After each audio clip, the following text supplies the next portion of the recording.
Are you constipated and you don't know what to do about it? Let's talk about your motility.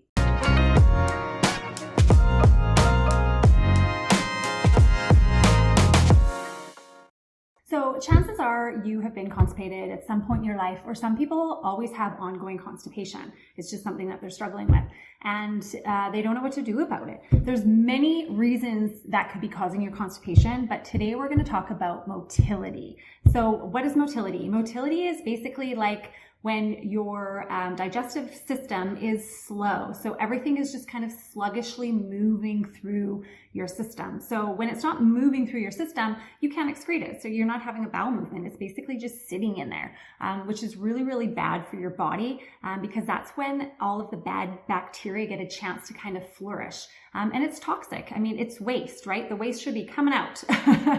So let's talk about motility. Now, there are some problems people that have with their migrating motor complex. That could be an issue that you have. There's many reasons that you could have that issue, SIBO, other gut dysbiosis. But for what we're going to talk about today, I'm going to talk about people who just have slow motility. It's not based on any kind of disease and what they can do to kind of get that going again. So let's look at some of the symptoms of slow motility or constipation. So that could be like excessive burping, excessive gas. What else have I got here? Bloating, acid reflux, abdominal pain, nausea. So these are all things that kind of are signs to you above and beyond, the constipation, that your motility might not be working the way that it's supposed to be working. So what we can bring in are things called prokinetics. Now, there's natural prokinetics, and then there is prescription prokinetics like prucalopride. Now, I'm going to talk about some of the natural prokinetics, and I'm going to talk about a few other things too that aren't necessarily prokinetic, but that can help you get things moving. Now, we all know that exercise is good for that. Drinking tons of water. Water is one of the number one things. Most of us are walking around this world totally dehydrated. If you're dehydrated, that's also going to keep you very sluggish. You need that water to kind of hydrate you and push everything through. Fruits, certain fruits, fibrous fruits, adding more fiber into your diet. These are all great things that can help with constipation, but what if you do have gut dysbiosis? So say you've got SIBO and you're like, I can't have fiber because it bloats me, it makes me feel horrible, and then it constipates me even more.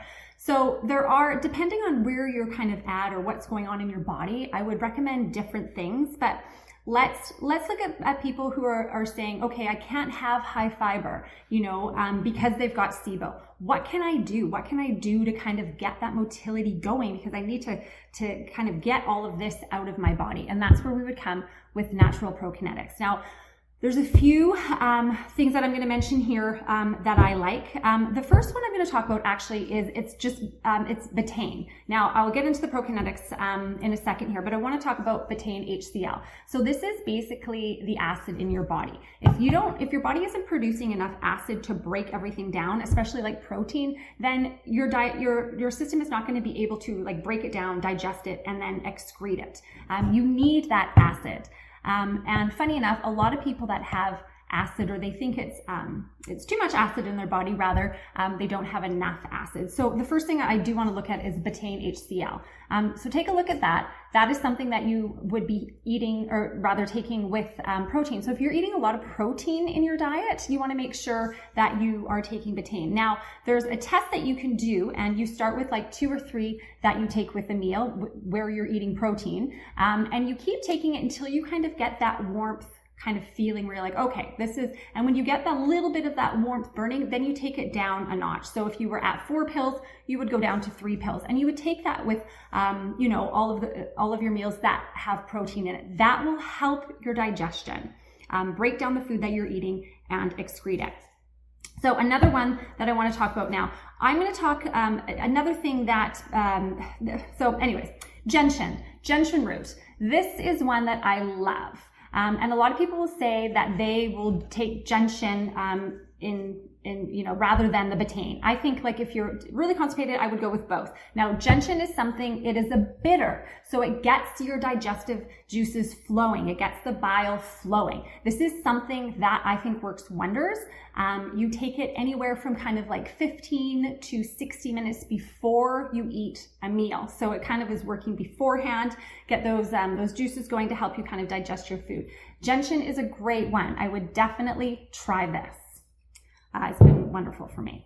Another one that people really like is iberogast. Another one that you would take with your meal, again, helps you break down the food and digest it easier. The last one that I want to talk about here is turkey rhubarb. Turkey rhubarb, especially for people. Now, this is just kind of this is something that I get from my herbalist. So there's a few other things in here, but the main component in this is turkey rhubarb. And it's not something that you want to be using all the time. But if you are struggling with SIBO, SIBO-C or, gut dysbiosis or fungal or whatever the case may be, and you're just like, I just need something to like get me going, then I would go with the turkey rhubarb. It is something that a lot of people have had success with. Again, it's not something that you want to take ongoing. Now, you can look and Google it. I have seen, I can't recommend any products for the turkey rhubarb because I haven't tried them because I get mine from my herbalist, but you can look, Google it and see that there is stuff online that you can buy, or you can go to a herbalist. I think I paid about 70 Canadian for this, and this is a big bottle, and this will last me for a really long time.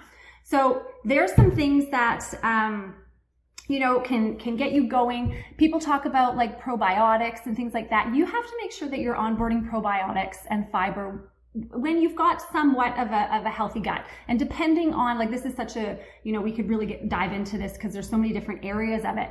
But you really need to know where your body is at, because adding in too much fiber, adding in probiotics could be hurting your gut until you've kind of got your gut up to a baseline where it is somewhat healthy. Again, that goes back into leaky gut and so many other things that could be going on in your body. But I just wanted to give you a couple of things. One other thing too I should add in there is vitamin C. So vitamin C is something that, and magnesium, of course. I wanted to kind of give you a couple of different things that maybe you hadn't heard of, but let's go back to basics. Vitamin C and magnesium. So magnesium citrate or magnesium oxide will absolutely help. Most of us are actually vitamin C deficient and magnesium deficient. So it's something our bodies need anyways. So vitamin C, they would say you just take it up to bowel tolerance. So start with your 1,000 milligrams, then, go to 2,000, go to 3,000, go to 4,000, go to 5,000 until you kind of get the runs, and then back down a little bit. And that would be your dose to kind of get your bowels moving there. So anyways, hopefully some of those suggestions helped. If there's something that you have used that is like your go-to, again, what we really want to do is fix the dysbiosis so that our motility is kind of working on its own, but sometimes we need a little bit of help to get there, to get it going, especially when we are going through issues with our gut. But if there's something that you have used, which you are like, this is my go-to, I love it, I would love to hear about it. So don't forget to hit the subscribe button below so you don't miss out on any of my latest videos. All right, have a good one.